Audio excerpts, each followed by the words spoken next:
이 시간에는 이 마지막 시대에 한국교회에게 주어진 사명은 무엇인가? 라는 제목을 함께 말씀의 은혜를 나누기로 합니다. 오늘은 추수감사주일이라 제가 조금 높이 올라왔어요. 올라오니까 벌써 그만하려고 그러는 거예요. 낮춰야 되는데 말이죠. 그 자연 만물을 통해서 주시는 정도 있고, 그다음에 영혼을 위하여 속죄 은총을 베푸는 은총도 있고. 그런데 오늘 낮에 우리가 들어봤습니다마는 우리가 받은 은총의 핵심은 속죄의 은총, 구속의 은총이에요. 창조의 은총은 있을 수도 있고 없을 수도 있으나 속죄의 은총은 반드시 있어야 되고, 그 은총이 없으면 우리는 이 땅에 아무리 자연 은총을 많이 받았어도 멸망으로 가게 될 것이니까. 유월절과 초막절은 그 명칭이 구속의 은혜를 기억하라 라는 의미로 주어졌으니까 우리 항상 그런 은혜를 기억하게 되길 바랍니다. 최근 들어와서 제가 이제 그 한국교회가 어떻게 나가야 될 것인가 라는 부분에 관하여 여러 많은 정보들과 또 기도하면서 생각해 봤을 때에 그동안에 생각하는 것과 조금 방향을 좀 달리 볼 필요가 있겠다라는 생각이 들어서 오늘 이 말씀을 준비해 보았습니다. 무슨 말이냐면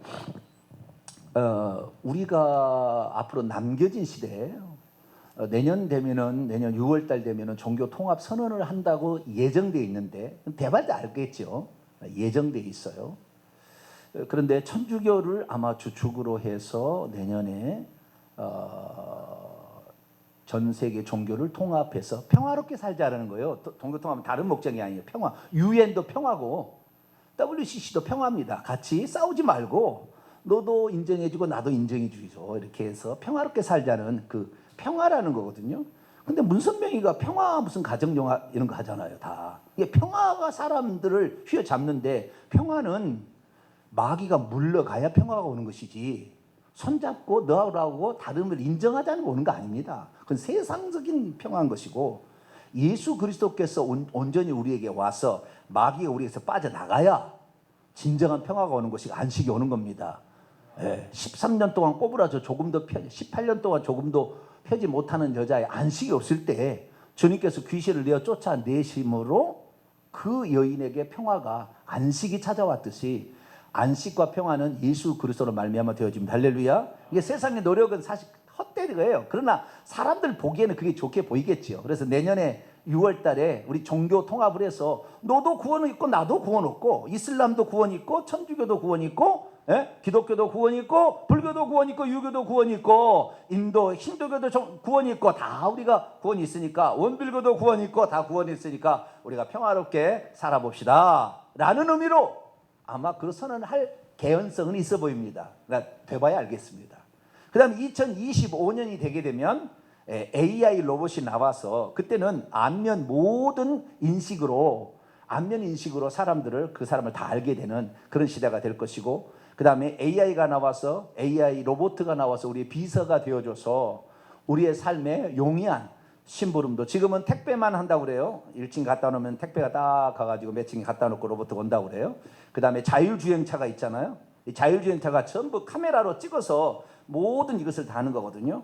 그래서 이런 기능들이 아주 고성능이 집약된 그런 로봇가 오게 되면은, 그때부터는 이제는 인간이 별로 할 일이 별로 없고, 어려운 일, 힘든 일, 전쟁도 아마 다 나중에는 AI 로봇을 시키지 않겠나.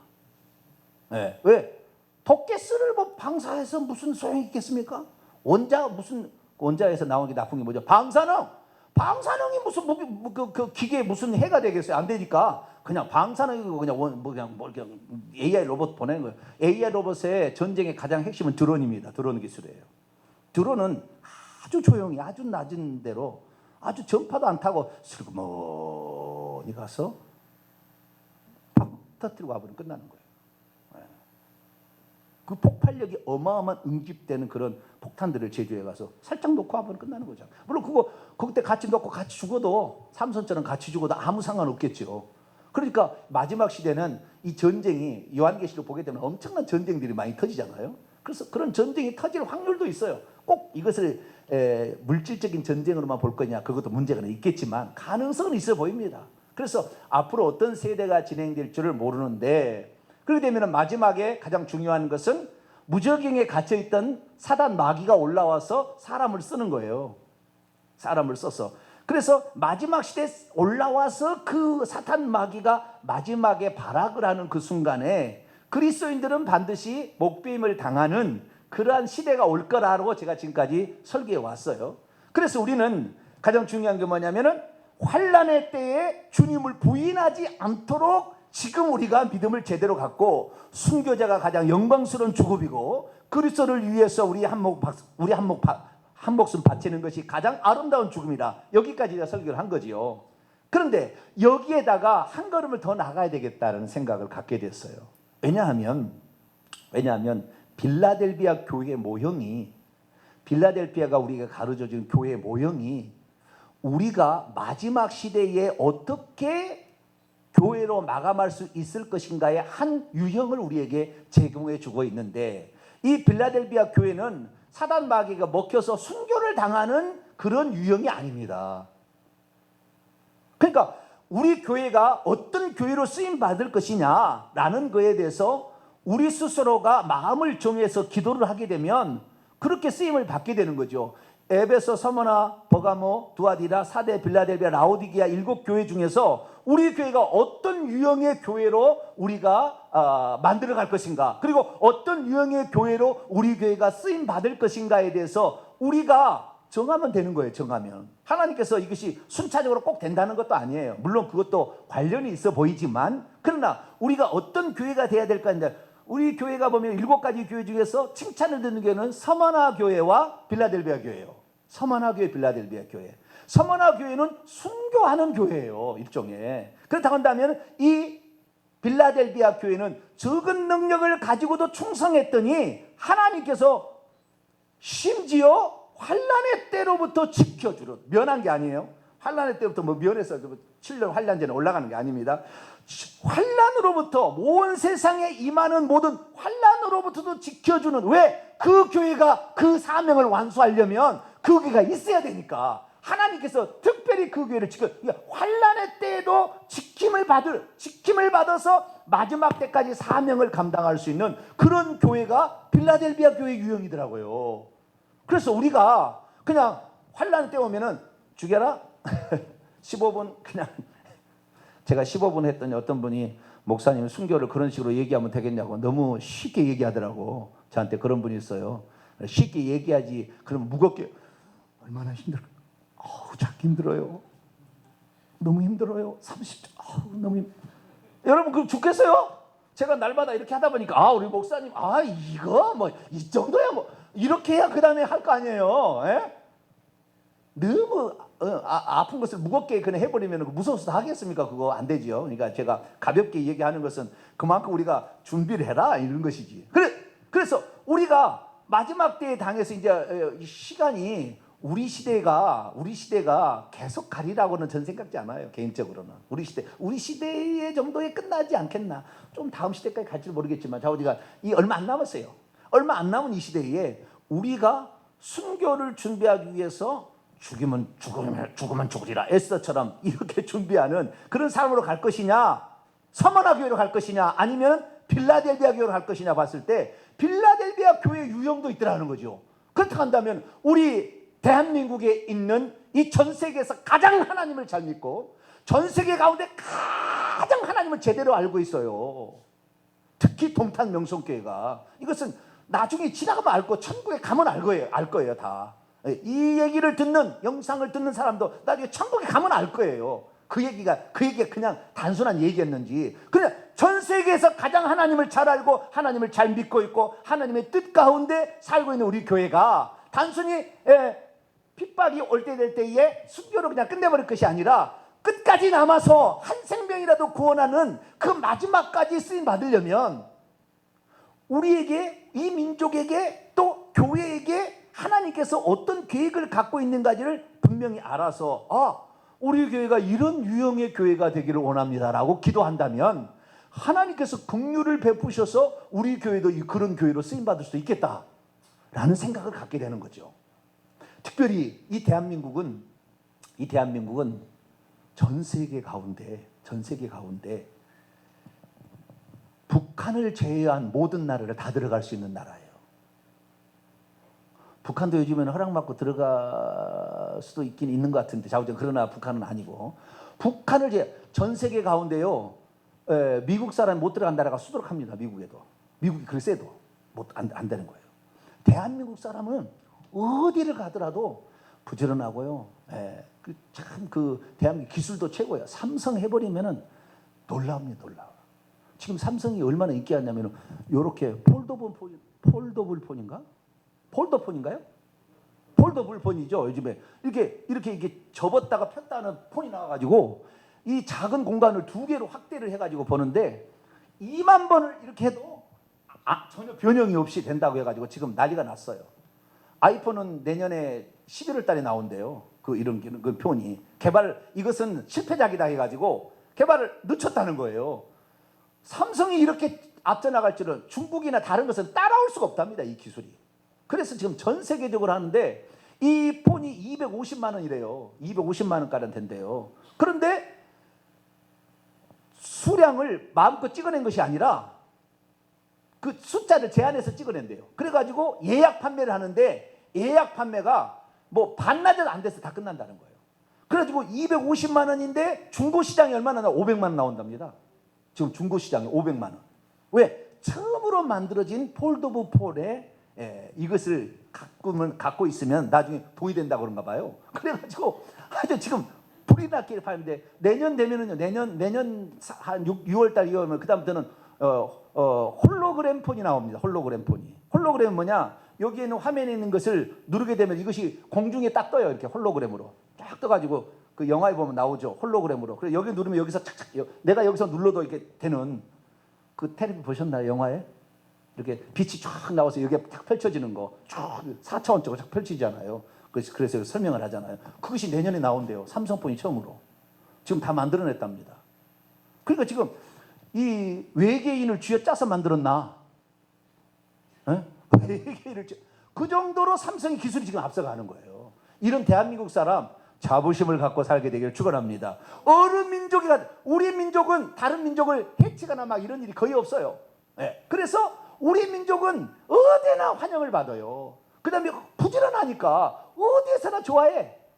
그리고 뿐만 아니라 세계적인 기술을 많이 가지고 있어서 우리나라가 참 좋은데, 무엇보다도 이 아시아권에 있어서 한자 문화권에 있는 나라 중에서 이 대한민국이 말이죠, 한자의 문화권을 가지고 있는 나라 중에서 완벽하게 한자의 음가를 정확히 표현해주는 유일한 나라. 좀 이따 내가 설명하겠어요. 한자의 음가를 정확하게 발음할 수 있는 유일한 나라. 일본은 받침이 안 나와. 일본은 히라가라 밑에가 없어요. 시모노세키는 저 소련 말이네. 뭐죠? 좌우지간 시모노세키가 아니라 일본 우리나라 정복한 그 왕이 뭐죠? 이토 히로부미. 저 받침이 없잖아 다. 이토 히로부미. 더 받침이 없어. 일본 사람은 김치를 못하니까 기무치가 돼야 되는 거예요. 김치가 안 되고. 근데 우리나라는 초성, 중성, 종성이, 다른 나라는요, 이 초성, 중성, 종성이 위로 가든지 옆으로 가든지 둘 중에 하나예요. 영어는 초성, 모음이 자음에다가 겹쳐져 가지고 소리가 만들어지잖아요. 영어는. 그 다음에 만주어는요, 위에서 아래로 그런 글자가 많아요. 위에서 아래로 자음모음이 계속 내려가는 거예요. 그런데 한국말은 자음에다가 옆으로 모음을 갖다가 다시 밑으로 가버려. 그래도 짧은 단어 안에 거기다 다 집어넣을 수가 있어. 그래서 전 세계 언어 가운데 소리가 나는 글자를, 모든 것을 표현할 수 있는 유일한 글자가 우리 한글이에요. 할렐루야. 그 한글인데, 그 한글이 얼마나 중요하느냐. 이 한글을 알고 있으면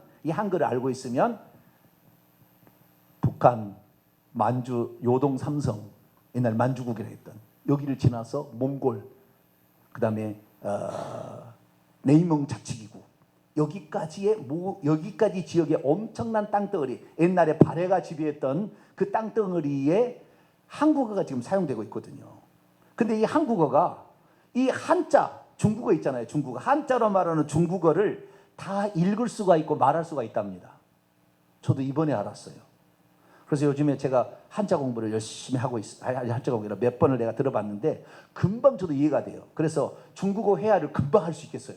이거 하게 되면 우리가 이 북한과 그 다음에 세계 동북 삼성을 지나서 위로 올라가서 몽고까지, 몽고는 우리나라하고 비슷하잖아요. 비슷한.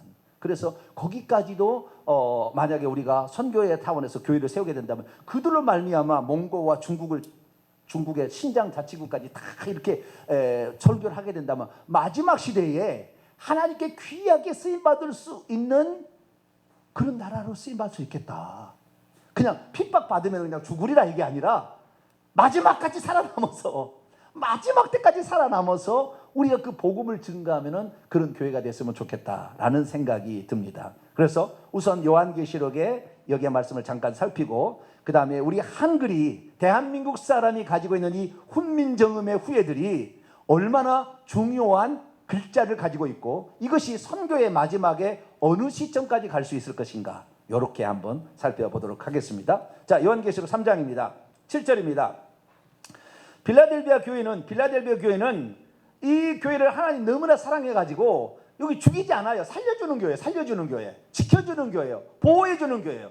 이 교회가 그런 유형입니다. 왜 그랬을까요? 자, 7절. 빌라델비아 교회 사자에게 편지하노라. 거룩하고 진실하사 다윗의 열쇠를 가지시니 곧 열면 닫을 사람이 없고 닫으면 열 사람이 없는 그가 이르시되, 하나님께서 무슨 열쇠를 가지고 있대요.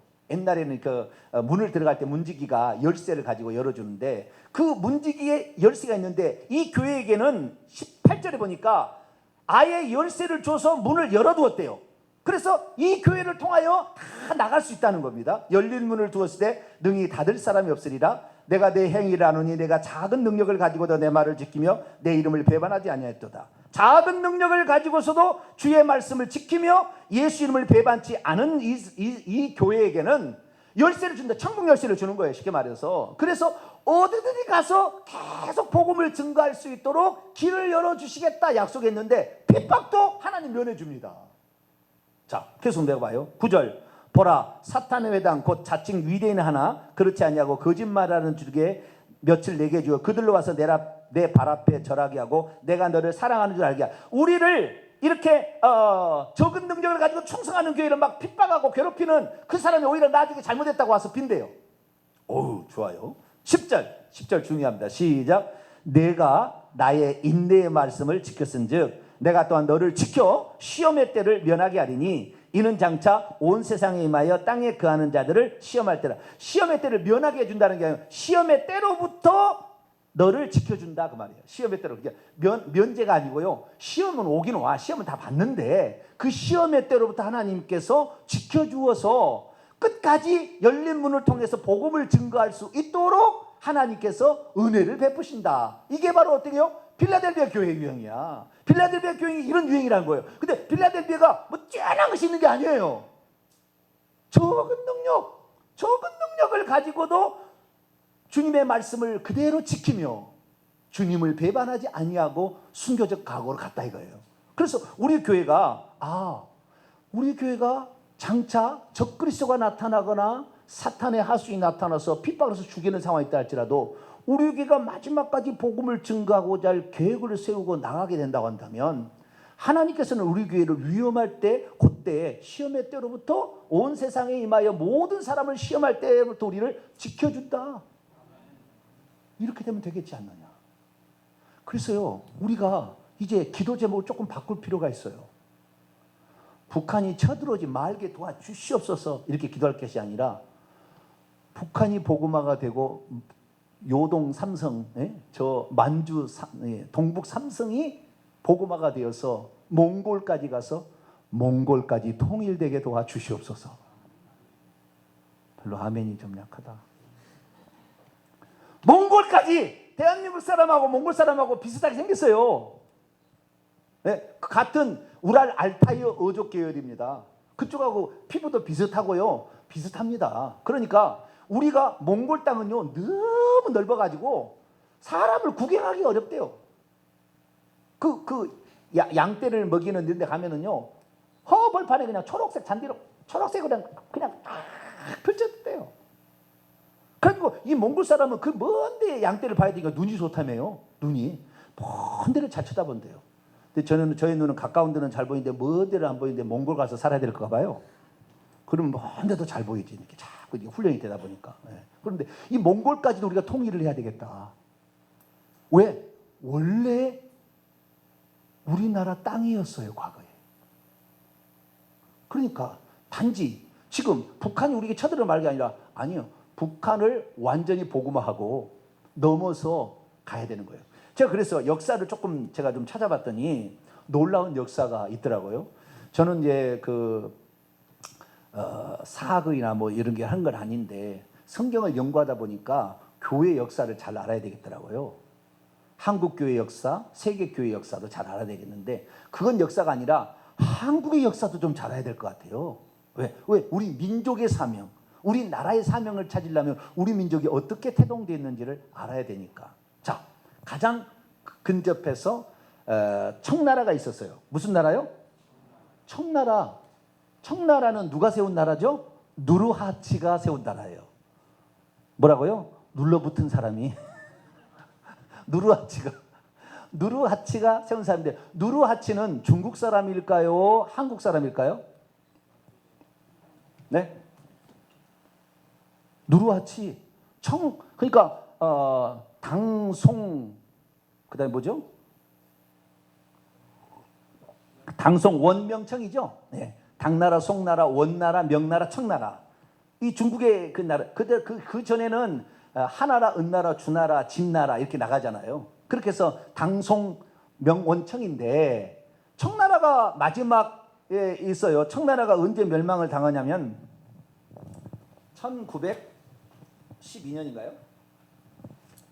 청나라가 멸망이 1912년일 겁니다. 12년에 멸망을 당할 거예요.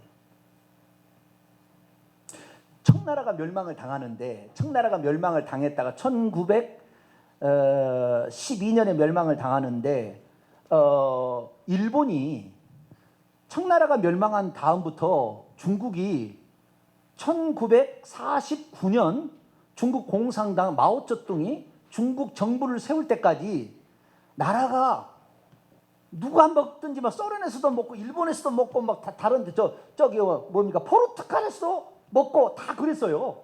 자기들이 와가지고 홍콩도 먹고 다 이렇게 했다고 말이에요. 그러니까 나라가 이제 그 주인이 없던 상신됐어요. 청나라 망한 다음부터. 그래서 청나라가 망한 다음부터는 세계 각축장이 돼서 자기 나라 땅 따먹기가 됐었어요. 그러다가 이 마오쩌둥이 이 통일을 해가지고 1949년에 중화인민공화국을 만들었습니다. 그 중화인민공화국을 만들기 전까지는 이 땅이 누구 땅인지 몰라. 그래서 일본이 들어가서 먹으려고 하니까 소련이 내려왔어요. 그래서 둘이 맞붙어가지고 일어나게 되는데, 이것이 이제 러일 전쟁이죠. 러일 전쟁. 러일 전쟁을 해가지고 일본이 이겼습니다. 그래가지고는 일본이 만주의 남부 지역을 차지하게 됩니다. 일본이 남부 지역을 차지하게 돼. 그래서 거기에다가 괴뢰 정부를 세우는데, 만주국이라는 나라를 세웠는데 14년 존재했어요. 몇 년이요? 14년. 1932년에서 1945년까지.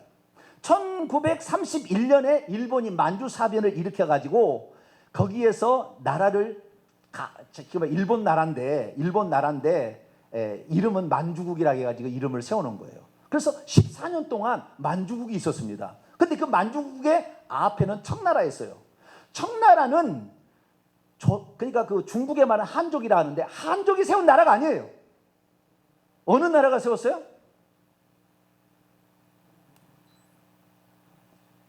이제 공부를 이제 오늘 저희가 가서 이제 공부를 해봐야 돼요. 여진족의 후손이 세웠습니다. 뭐라고요? 여진족. 여진족 들어보셨나요? 네. 원래 그 여진족은 어디서 나왔냐면은, 우리나라가 고조선이 있었는데, 이 고조선이 동북 삼성이를 거리는 요녕성, 길림성, 흑룡강성, 이 동북 삼성, 중국의 삼성이 있는데, 이 세 개의 그 땅덩어리를 고조선이 그 안쪽까지 다 차지하고 있었습니다. 우리의 당군왕급이라 일컬어지는 그 사람이 1000년 동안 왕이 이어졌는데, 그 땅이 원래는 이 고조선 땅인데 고조선을 우리가 어떻게 변하냐면은 동이족이라고 불렀어요. 뭐라고요? 동이족. 동쪽의 오라키. 그들이 하는 얘기예요. 동쪽의 동이족이라고 불렀는데 이 동이족이 만든 글자가 한자입니다. 한자 원래. 한자였는데 중국에서 이 한자를 가져갔어요. 그래서 우리나라 지금 일본이나 우리 한국이나 이런 동남아의 모든 거는 다 한자가 다 들어가 있거든요. 그런데 이 한자가 원래는 동이족이 썼다고 공자의 책에 나와요. 아예 공자의 책에 동이족이 썼던 언어라고. 동이족의 사람이 공자입니다. 공자도 동이족 사람입니다. 그래서 원래는 우리 거였는데 이 진시황이 이걸 뺏어갔어요. 뺏어가가지고 자기 나라 언어처럼 쓴 겁니다. 그래서 설문해자라는 것을 진시황이 만들어서 꼭 자기 나라 언어처럼 했지만 원래는 이것이 고조선부터 있었던 그런 언어였어요. 그런데 이것을 중국에 뺏어가게 되어서 중국에 있는데 중국은 원래 함족 계열의 한족이 있었고 우리는 샘족 계열의 동이족이 있었던 거예요. 동이족이. 이 충돌이 있었는데 이 청나라 마지막 중국의 마지막 나라가 청나라 300년을 지배했는데 300년 동안 지배했던 1600년부터 1912년까지 지배했는데 이 나라가 청나라인데 이 청나라는 동이족인데 동이족이 어디냐면은 백두산 바로 옆에 백두산 넘어 바로 옆에 있었던 이 여진족의 한 사람이 내 이름은 정확히 모르는데 그 여진족의 한 사람이 누르하치겠죠. 예, 누르하치 그 다음 이 사람 모르겠어요. 누르하치가 이 자기가 점차적으로 세력을 확대해서 나중에 중국을 먹습니다. 그래서 청나라를 세워서 300년 동안 이 나라를 가는데 이 사람이 어떤 사람이냐? 이 사람이 동북 삼성의 만주국을 다스렸던 사람이죠. 그래서 이 만주국이라는 것은 동이족 계열에 약간 다릅니다만은 동이족 계열의 사람이었어요. 그래서 청나라를 우리가 중국이 나라라고 생각하잖아요, 우리가. 그런데 이 명나라는 중국 나라예요. 명나라는 한족이 세운 나라니까. 예. 그러나 청나라는 우리 동이족이 세운 나라다 생각하시고요. 만주족은 자기네의 만주 글자가 있습니다. 만주어라는 글자가 있어요. 글자가 있는데 이 만주국을 누르하치가 확대해서 이 명나라를 다 먹어서 이제 청나라를 건설하게 되는데 청나라를 건설하면서 중국 문자하고 자기들의 언어하고 합쳐져 가지고 있는데 나중에 어떻게 되냐면은 중국 문화에 흡수돼 버립니다. 중국 문화에. 그래서 만주어는 거의 상실되다시피 되었고 이렇게 갑니다. 그런데 우리나라는 왜 우리나라가 이 마지막 시대에 이 북한과 중국과 몽골까지 이어지는 나라로 통일해서 선교를 마지막 박차를 가할 수 있는 유일한 나라냐? 그것은 우리나라가 가지고 있는 한글이라는 것이 한자를 표기하는 가장 완벽한 그 소리 글자를 가지고 있어요. 어떻게 갖게 됐냐면 훈민정음에 그런 말이 있어요. 나란 말싸미. 우리나라 말이 뒷국과 달라. 중국어가 달라요. 그래서 서로 사마띠 아니야. 서로 맞지 않더라는 거예요.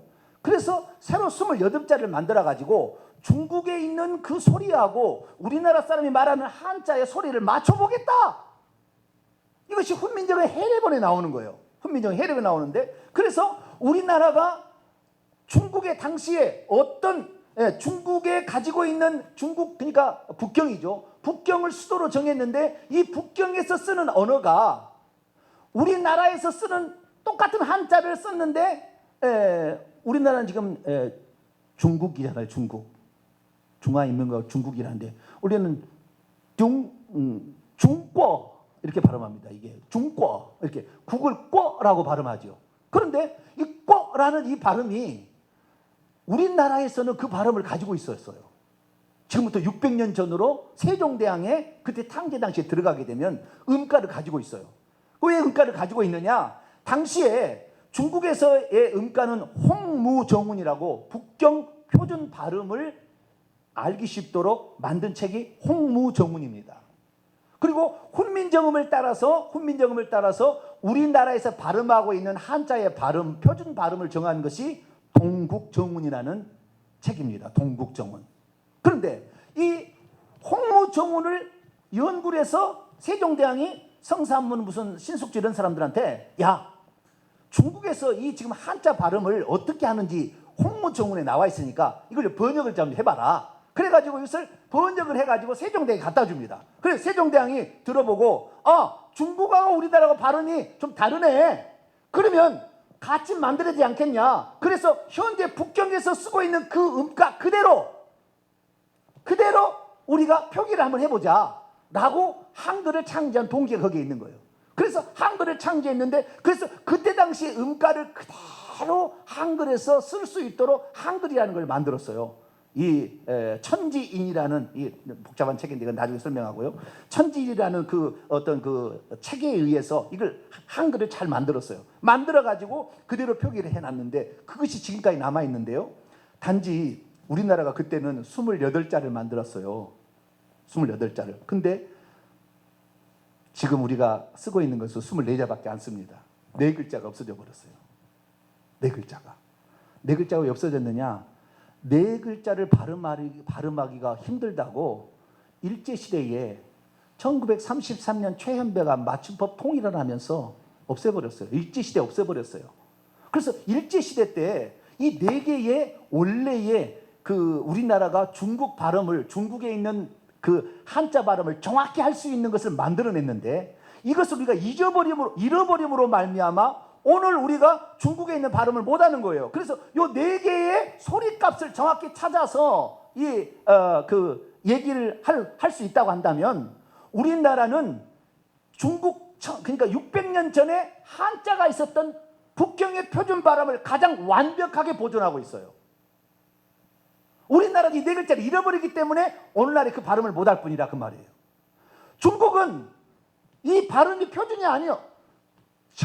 하늘 천자 있잖아요. 하늘 천을 뗀, 천, 그 다음에 천, 수많은 발음, 이한 10개 이상이 있었어요. 그래서 어떤 것이 발음이 중국은 지금도 헷갈린답니다. 지금도 헷갈린대요.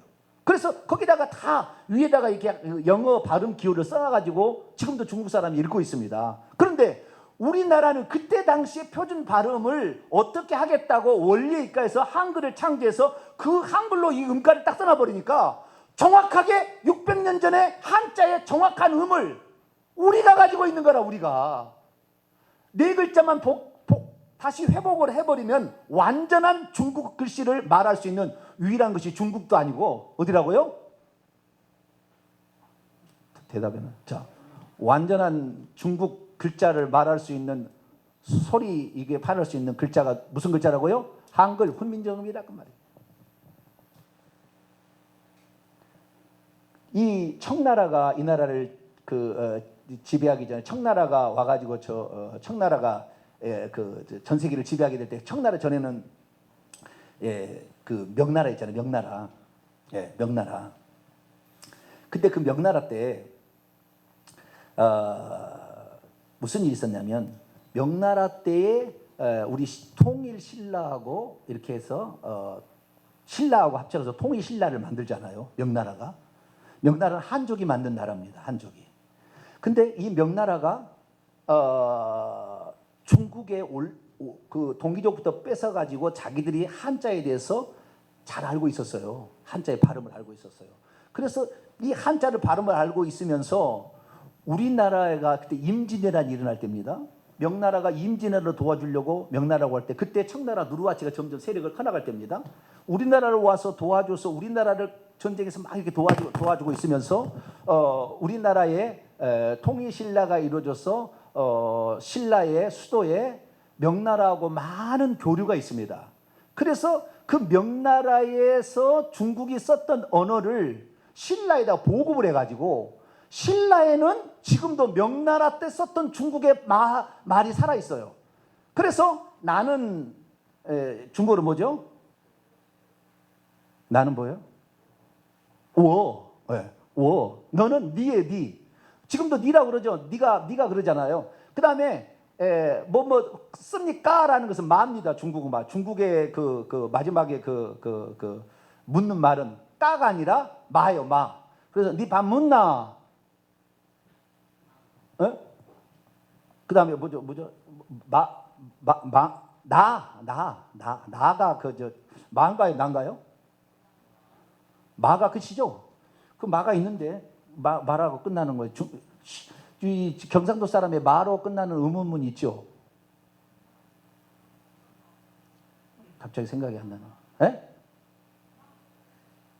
뭐 말을 붙이면 중국의 말인데 이게 비슷해요. 그래서 신라가 중국하고 이 교류를 함으로써 그때의 중국의 발음을 많이 가져왔어요. 그래서 지금 이 그 신라에 해당되는 경상도 사람들은 이 바문나 이런 성조라는 게 있잖아요. 예, 거성, 상성, 무슨 평성, 입성 네 가지 있는데 이것이 지금도 중국 사람처럼 할 수 있는 것이 경상도 사람이라. 그런데 우리나라의 훈민정음을 세종대왕이 만들므로 그 표기를 했는데 점 하나 찍고 점 두 개 찍고 이게 다 있어요. 그래서 그 사성을 이 훈민정음을 해려버려서 다 표기를 해놨다고요. 해놨어요.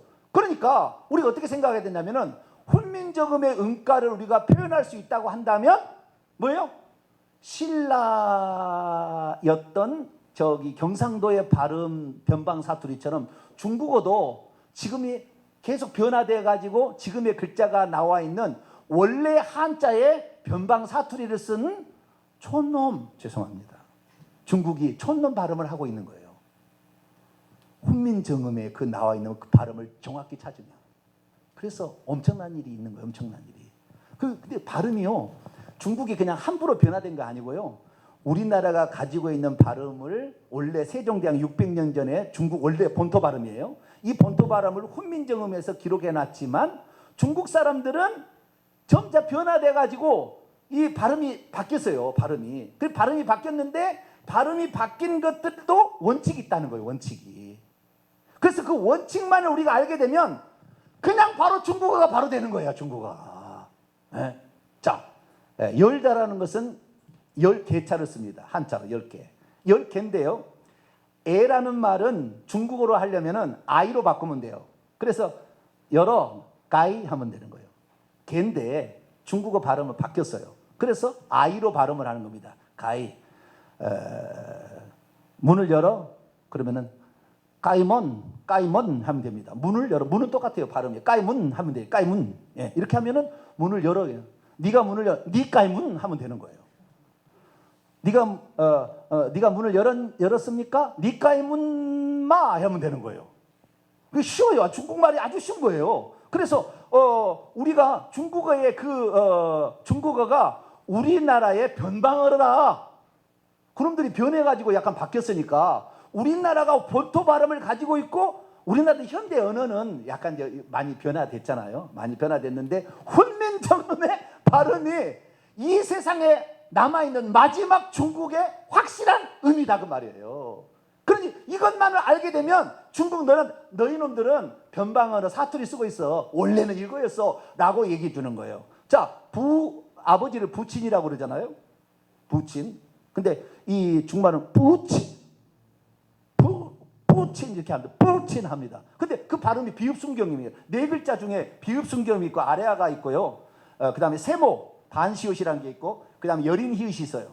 네 가지 글자가 옛날에 그 훈민정음이 만들 때 글자인데 요 글자만 그대로 회복이 되면 중국의 가장 완벽한 발음을 할 수 있어요. 그래서 중국 사람들이 원래 중국이 가는 곳마다 다 발음이 다르대요. 가는 곳마다. 북경이 다르고 저 밑에가 다르고 다 다르답니다. 그러니까 중국 사람이 표준어를 배우려면 누구한테 와야 돼요? 훈민정음의 박사한테 와야 돼.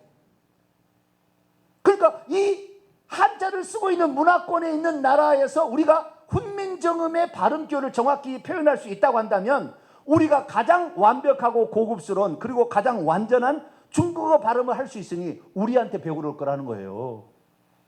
자부심을 가지고 중국어를 할 때 야 저거 우리 변방 사투리야. 그런 넉넉함을 좀 가지시라 그 말이에요. 아시겠죠? 네. 그렇게 해가지고 중국어를 배우면은 금방금방 중국어를 할 수가 있다는 거예요.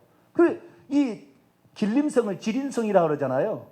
기역은 전부 지읒으로 바뀌었습니다. 중국어는 전부. 그것만 알아도 돼요.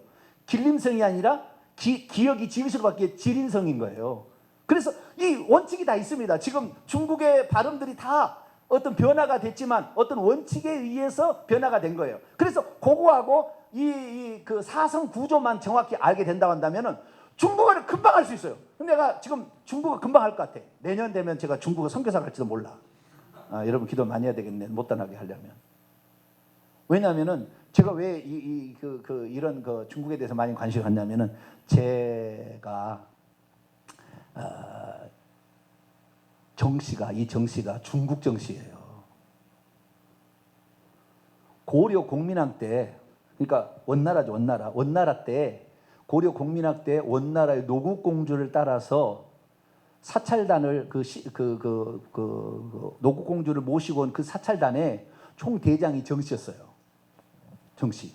이 사람이 한국의 고려 공민왕 때 노국공주를 따라서 부마 삼으라고 중국에 보낸 거 아닙니까? 왔는데 한국 사람이 너무 심성이 좋더래요. 너무 좋아가지고 황제에게 건의를 한 거죠. 내가 이 나라에서, 이 조선에서 살면 어떨까요? 그랬더니 허락을 해줬어요. 그래서 함경북도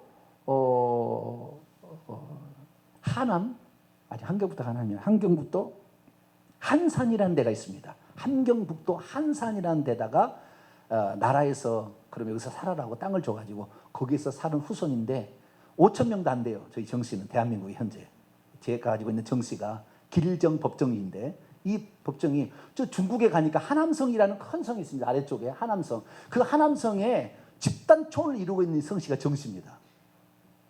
제가 중국 사람 같지 않아요, 좀? 상당히 좀 한 700년 흘러서 뭐 없는 것 같고 그렇지만 자 어지간 중국에 가면은 내 인기 있을 것 같아요. 왜냐하면은 쩡씨 한데 우리하고 같다 이 말이지. 그렇게 할 수 있어요. 그래서 우리가 한자의 발음의 원리만 몇 가지만 알게 되면 이거 3일만 공부하면 언어가 된다는 거예요. 그렇게 주장하는 사람이 있어요. 3일만 공부를 하면 원칙이 있다는. 기억은 지읒으로 바뀌었다. 그리고 전부 오는요 우로 바뀌었어요. 전부. 등소평이라 그러잖아요. 등소평은 뭐죠? 우리가 뭐라고 하죠? 저 중국말로? 덩샤오평이라고 한가요? 등소평? 아니고 모택동을 봅시다. 오니까 모택동이 뭐예요? 마오쩌둥이죠. 마오쩌둥 우로 발음하잖아요. 근데 모택동은 동력동자입니다. 동력동자 이름이 동이 우로 바뀌어요. 그러니까 오라는 모든 발음은 전부 우로 바꾸면 돼요. 동사일 때는 아라는 발음은 하오로 바뀌면 니하오 하면은 원래는 호자잖아요. 오가 하오로 바뀌는 겁니다. 뒤에 가서 이렇게 가게 되면은 그런 발음의 원칙이 다 있어요. 그 발음의 원칙만 몇 가지만 알면 한자를 보면 그대로 말할 수 있다는 거예요. 그러면 중국 사람은 그냥 통해. 그것도 원 발음을 정확히 할 수 있어. 우리는 왜 할 수 있어요? 우리나라만 그 원 발음을 할 수 있는 기호를 가지고 있는 유일한 한국이거든. 할렐루야. 별로 감동이 안 되시네요. 자부심을 저 중국 너희들은 한자의 변방음이야. 변방나라야. 너희들은 우리가 오리지널을 갖고 있어. 우리한테 배워야 돼. 할렐루야. 그런 자부심을 가지고 이 얘기를 하냐면 이런 자부심을 가지고 우리가 중국에 가서 북한에 가서 중국에 가서 그래서 원래 그 만주 땅이라는 것이 만주국이라는 것이 동이족 계열인데 이 만주국 동북 삼성이 지금도 가면 한글을 쓰는 데가 수두룩하고 고려에서 길림성 뭐 전부가 다 이게 조선족이 사는 거예요. 그 조선족이 만주국의 후손들입니다. 한글을 쓰고 있는 만주국의 후손들이에요. 그래서 우리가 이 만주 이 시베리아까지 올라가는 시베리아가 올라가는 여기 만주 땅을 우리가 예전에 광개토도왕이 그 다 차지했다고 하잖아요. 예전에 고조선이 다 차지했다 하잖아요. 원래는 우리 땅이었는데 중국이 이 땅을 광개토도왕부터 해가지고 이 동북 삼성에 중국에 이것을 편입을 시키기 위해서 동북 공정이라는데 편입시켜서 연구조사라고 이 물을 다 고곽을 다 찾아서 물품을 찾아봤더니 전부 동이족 문화밖에 안 나오더래요. 그래서 동이족도 우리의 민족이었다 이렇게 바꾸는 것이 동북 공정입니다. 동이족도 우리의 민족이다. 중국 사람이. 근데 지네 민족이 아닙니다. 지네는 하메 족속이에요. 다른 나라예요. 우리하고 피부가 다르고 언어가 원래 달랐어요. 그런데 우리나라가 가지고 있는 것을 중국이 먹어서 너무 크다 보니까 한자도 가져가 버리고 그 다음에 음가도 그렇게 가지고 있으니 그는 변해버렸고 우리나라는 훈민정음에만 그것이 정확히 표기가 남아있으니까 우리가 자부심을 가지고 이제 북한을 복음화시키고 할렐루야 북한을 복음화시키고 압록강 두만강 건너서 우리가 나가게 된다고 한다면 그 요녕성이나 길림성이나 흑룡강성을 복음화시키고 그 다음에 몽골까지 몽골이 그 우리나라 언어가 똑같은 것이 너무 많대요. 너무 많다는 거예요. 근데 더 감사한 것은 뭐냐면은 인도에 가면은 인도에 꼭지점 있잖아요. 꼭지점이 오른쪽에 상당히 큰 지역이 거기에 부족이 그 어떤 인도의 부족이 있는데 이 부족이 그 공주가 배를 타고 우리나라에 왔어요. 그래가지고 가야국에 시집을 왔어요. 그래서 가야국에 시집 왔는데 그래서 왔다 갔다 했나 봐요. 그래가지고 그 지금 인도의 그 밑에 가서 한국말이 통한답니다. 가이드가 말하는 것이 한국말로 얘기하는 것들은 같다는 거예요. 한두 가지가 아니에요. 유튜브 다 쳐서 나와요. 그래서 우리나라 한글이 인도도 보고만 할 수 있을 것 같아요. 할렐루야. 그리고 그 다음에 우리나라 사람이요. 이 베링해협을 거쳐서 아이슬란드가 아니죠. 캐나다 옆에가 뭐죠?